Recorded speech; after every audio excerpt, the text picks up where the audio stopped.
Share. पिछली class में आर्थिक विश्लेषण का नया टॉपिक हमने स्टार्ट किया था। उसमें हमने व्यष्टि अर्थशास्त्र के व्यवहार, व्यष्टि अर्थशास्त्र किसे कहते हैं, उन सब के बारे में हमने चर्चा की थी। इस लेक्चर में हम समष्टिगत अर्थशास्त्र के बारे में चर्चा करेंगे। उसका प्रकार, उसकी सीमाएं, उसकी महत्व, उसकी परिभाषा, उन सब के बारे में हम पढ़ेंगे।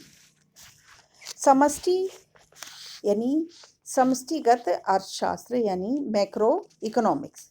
अगर हम अर्थ की बात करें तो अर्थ है समष्टि विश्लेषण में संपूर्ण अर्थव्यवस्था का अथवा उसके संबंधित योगों का अध्ययन को किया जाता है। समष्टि अर्थशास्त्र में राष्ट्रीय आय, कुल बचत, कुल विनियोग, कुल उपभोग, कुल रोजगार, सामान्य कीमत स्तर आदि का अध्ययन किया जाता है। वास्तव में समष्टि विश्लेषण आर्थिक समूहों का अध्ययन है। प्रोफेसर बोल्डिंग के शब्दों में समष्टि अर्थशास्त्र व्यक्तिगत इकाइयों का अध्ययन नहीं करता, बल्कि इसके समूह का अध्ययन करता है। व्यक्तिगत आय का नहीं अपितु राष्ट्रीय आय का, व्यक्तिगत कीमतों का नहीं अपितु सामान्य कीमतों का, व्यक्तिगत उत्पादन का नहीं अपितु राष्ट्रीय उत्पादन का अध्ययन करता है। वास्तव में देखा जाए तो समष्टि विश्लेषण को आय विश्लेषण या आय व रोजगार का सिद्धांत भी कहते हैं। आर्थिक समष्टि भाव के प्रकार। पहला है समष्टि स्थैतिक। यह संपूर्ण अर्थव्यवस्था के निश्चित समय बिंदु पर संतुलन का अध्ययन करता है। यह अर्थशास्त्र का स्थिर चित्र प्रस्तुत करता है। जैसे कीन्स का एक समीकरण है y = c + i। y कुल आय, c कुल उपभोग, i कुल विनियोग। उपयुक्त समीकरण ये बताता है कि आय उपभोग और विनियोग के बराबर होती है, जैसा कि चित्र में बताया गया है।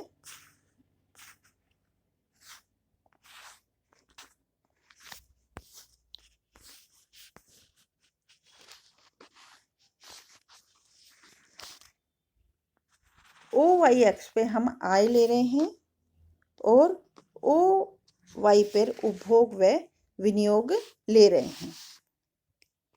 इसके बीचों बीच जो रेखा है वो 45 डिग्री लाइन है, जो दो भागों में बांटती है। दोनों का क्षेत्रफल दोनों समान है। CC रेखा उपभोग को बताती है। जब उपभोग में हम विनियोग जोड़ते हैं तो रेखा ऊपर शिफ्ट होकर C + I हो जाती है, यानी ये इतना वाला भाग है वो I को बता रहा है। ई बिंदु पर संतुलन होता है, जहां पर आय निर्धारित होती है OY और उपभोग और विनियोग कितना है OR के बराबर। यानी 45 डिग्री लाइन कुल पूर्ति को बताती है और जो C + I लाइन है वो कुल मांग को बताती है।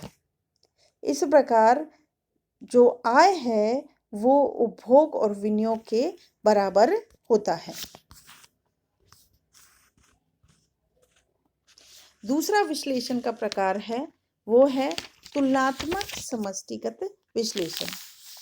इस विश्लेषण में हम संतुलन की दो अलग अलग स्थितियों की तुलना करते हैं। कीन्स ने इसे बदलते रहने का साम्य कहा है। यह इस दृष्टिकोण को प्रकट नहीं करता कि अर्थव्यवस्था किस प्रकार एक संतुलन से हटकर दूसरे संतुलन को प्राप्त करती है, जैसा कि चित्र में बताया गया है। चित्र में देखिए, O अक्ष पे हमने आय ली, अक्ष पर आय ली है और OY पर उपभोग व विनियोग लिए है। बीच में 45 डिग्री लाइन है और CC रेखा उपभोग को बताती है। इसमें C + I यानी उपभोग और विनियोग को। पहला संतुलन ई बिंदु पर होता है जहां पर आय निर्धारित हो गई OY। जब विनियोग बढ़कर डेल्टा I और बढ़ जाता है तो रेखा अपवर्ड शिफ्ट होकर E1 बिंदु पर संतुलन बनाती है, जहां पर आय निर्धारित होती है OY1।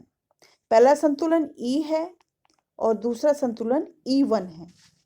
जब हम दोनों संतुलन की व्याख्या करते हैं, इसके परिणाम स्वरूप आय बढ़कर ओ वाई से ओ वाई वन हो गई। तो जब दोनों के हम संतुलन की व्याख्या करते हैं तो उसे हम तुलनात्मक समष्टिगत स्थितिकी कहते हैं।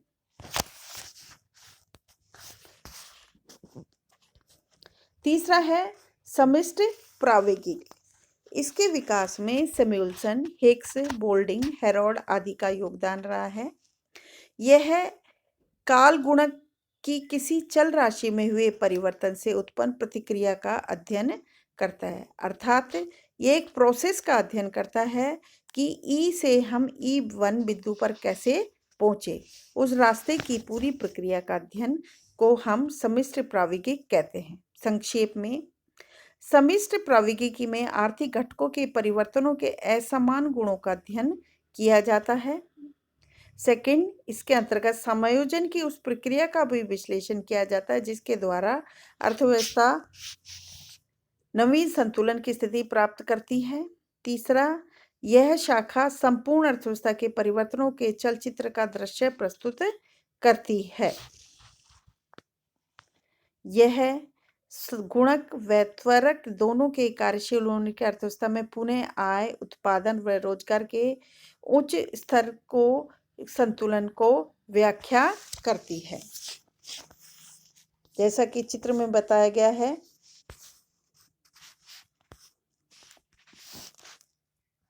ओ एक्स पे हमने वही वाई ली है, ओ वाई पर उपभोग व विनियोग लिया है। पहला संतुलन ई बिंदु है जहां पर आय निर्धारित हो रही है ओ वाई वन। दूसरा संतुलन E1 है जहां पर आय निर्धारित हो रही है ओ वाई वन। हम ई से E1 पर कैसे पहुंचे, तो यानी ये जो रास्ता है, ये इसकी जो हम व्याख्या करते हैं उसको हम प्रावेगिक समष्टि संतुलन कहते हैं। यानी हम ई से ए से बी, बी से सी से डी से ई, डी से एफ पर किस प्रकार पहुंची है, यानी राष्ट्रीय आय ओ वाई वन निर्धारित होती है, उसके बारे में हम जो अध्ययन करते हैं वो प्रावेगिक संतुलन कहलाता है। आगे हम पढ़ेंगे समष्टि अर्थशास्त्र का क्षेत्र यानी स्कोप ऑफ मैक्रो इकोनॉमिक्स, जिसमें पहला है आय व रोजगार सिद्धांत। समष्टि अर्थशास्त्र को आय व रोजगार का सिद्धांत भी कहते हैं। वो इसलिए क्योंकि इसमें कुल राष्ट्रीय आय अथवा उसमें संबंधित तत्वों का विश्लेषण किया जाता है। दूसरा, आर्थिक विकास का सिद्धांत। यह अर्थव्यवस्था के सामने समस्या न केवल वर्तमान साधनों के आवंटन अपितु इससे पूर्ण रोजगार को बनाए रखने अथवा उसमें वृद्धि की भी है। संसाधनों की वृद्धि की समस्या उत्पादन संभावना क्षेत्र के दाईं ओर से शिफ्ट होने से है, जैसा कि चित्र में बताया गया है। ओ एक्स पे हमने वस्तु की मात्रा ली है, एक्स वस्तु की मात्रा, ओ वाई पर हमने वाई वस्तु की मात्रा। शुरू में उत्पादन संभावना वक्र पीपी है। जब साधन बढ़ जाते हैं तो उत्पादन संभावना वक्र बढ़कर क्या हो जाता है, P1 यानी ऊपर अपर शिफ्ट हो जाता है। यानी पहले की तुलना में हम ज़्यादा उत्पादन प्राप्त कर रहे हैं, एक्स का भी और वाई का भी। तीसरा है वितरण का समष्टिगत सिद्धांत। इसमें विभिन्न सामाजिक वर्गों, भूस्वामियों, पूंजीपति, श्रमिक, उद्यमियों को राष्ट्रीय आय के वितरण के सिद्धांतों की व्याख्या करता है। चौथा, सामान्य कीमत स्तर का सिद्धांत। पांचवा, व्यापार चक्रों का सिद्धांत। छठा, अंतर्राष्ट्रीय व्यापार के सिद्धांत की व्याख्या करता है। सातवां, मुद्रा व बैंकिंग के सिद्धांतों की भी व्याख्या करता है। अगला है समष्टि अर्थशास्त्र का महत्व। समष्टि शास्त्र का भी महत्व है। पहला है आर्थिक नीतियों के निर्माण में सहायक होता है। दूसरा, जटिल अर्थव्यवस्था के सामूहिक संचालन को समझाने में सहायक है। तीसरा, सूक्ष्म अर्थशास्त्र के विकास में सहायक है। चौथा है साधन वितरण की समस्या में सहायक है। पांचवा, समष्टिगत विरोधाभास व संरचना के धोखे के कारण समष्टि का अध्ययन भी आवश्यक है। छठा, आधुनिक आर्थिक सिद्धांत के बहुत से विषयों में सहायक है। सातवां, अंतर्राष्ट्रीय तुलनाएं इसी के द्वारा संभव हो सकती हैं। अगला है सम्मिश्र अर्थशास्त्र की सीमाएं व कठिनाइयां।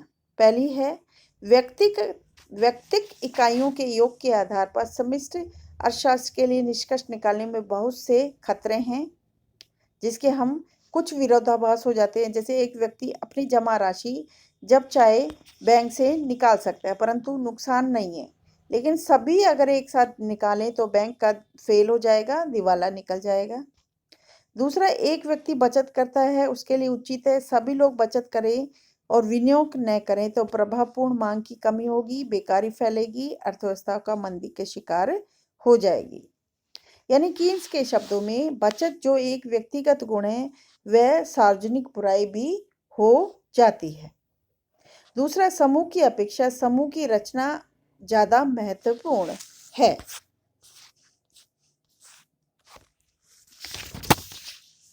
तीसरा, समूह के माप संबंधी कठिनाइयां। चौथा, समूह महत्वपूर्ण व रोचक होना चाहिए। सम्मिश्र मूलक विरोधाभास, मैक्रो इकोनॉमिक पैराडॉक्स। बहुत कुछ ऐसी बातें हैं जो एक अंश एक व्यक्ति पर लागू सत्य होती हैं, लेकिन संपूर्ण अर्थव्यवस्था एवं कुल पर लागू होने पर असत्य सिद्ध हो जाती हैं। ये विरोधाभास कुछ इस प्रकार हैं। पहला, एक व्यक्ति अपनी मुद्रा की मात्रा के संचय द्वारा वृद्धि कर सकता है, परंतु एक राष्ट्र का नहीं। दूसरा, किसी विशिष्ट व्यक्ति या व्यक्ति समूह की आय उसके व्यय से कम या ज्यादा हो सकती है, पर संपूर्ण अर्थव्यवस्था के आय और व्यय में कम या अधिक नहीं हो सकती। तीसरा, व्यक्ति और समाज की बचत है, जिसके हम अभी कुछ देर पहले चर्चा कर चुके हैं, जैसा कि बताया गया है चित्र के माध्यम से भी। अब देखिए, ओ एक्स पे हमने आय ली है, ओ वाई पर मैंने बचत व विनियोग लिया है। स्टार्टिंग में जो संतुलन होता है एस एस और आई का ई बिंदु पर होता है संतुलन, जहाँ पर आय निर्धारित है ओ वाई। अब मान लीजिए सभी लोग बचत करने लग जाएं, तो परिणामस्वरूप बचत बढ़कर बचत रेखा एस एस से शिफ्ट होकर एस वन हो जाएगी, जहाँ ई वन बिंदु पर संतुलन होगा, और आय घटकर ओ वाई से ओ वाई वन हो जाएगी। यानी अगर ज़्यादा एक व्यक्ति के लिए बचत फायदेमंद है, लेकिन सभी व्यक्ति बचत करेंगे तो आय बढ़ने के बजाय घट जाएगी। चौथा, एक देश के निर्यात मूल्य उसके आयात मूल्य से कम या अधिक हो सकते हैं, परंतु विश्व के सभी देश एक साथ लेते हैं तो आयात व निर्यात बराबर होते हैं। पांचवा, मजदूरी दर व रोजगार। छठा, प्रोफेसर बोल्डिंग का मत है कि यद्यपि इकाइयों से मिलकर ही समग्र बनता है, किंतु इकाइयों के निष्कर्ष समग्र पर थोपना उचित नहीं है। जैसे पेड़ों से मिलकर जंगल बनता है, पेड़ जलवायु नहीं बनाता, परंतु जंगल जलवायु बनाते हैं। पेड़ पैदा होते हैं, नष्ट हो जाते हैं, किंतु जंगल यथावत रहता है। सातवां है अन्य विरोधाभास। सैमुअल्सन ने कुछ ऐसे उदाहरण दिए हैं जिसे संरचनात्मक भ्रांति उत्पन्न होती है। पहला, यदि सभी किसान कठोर मेहनत करें तो प्रकृति भी अनुकूल हो जाए और फसल अच्छी होगी, परंतु अधिक उत्पादन से कीमत घटेगा और किसानों को नुकसान होगा। मंदी के समय व्यक्तियों के द्वारा अधिक बचत करने के प्रयास से समाज की कुल आय बचत कम हो जाती है। तीसरे, एक फर्म अपनी लागत से भी नीची कीमत पर बेचकर बिक्री बढ़ा सकता है, किंतु सभी फर्में ऐसा नहीं कर सकती। चौथा, एक देश की आयात निर्यात प्रतिबंधों से लाभ हो सकता है, परंतु सभी देश ऐसा करें तो किसी को लाभ नहीं होगा। Thank you.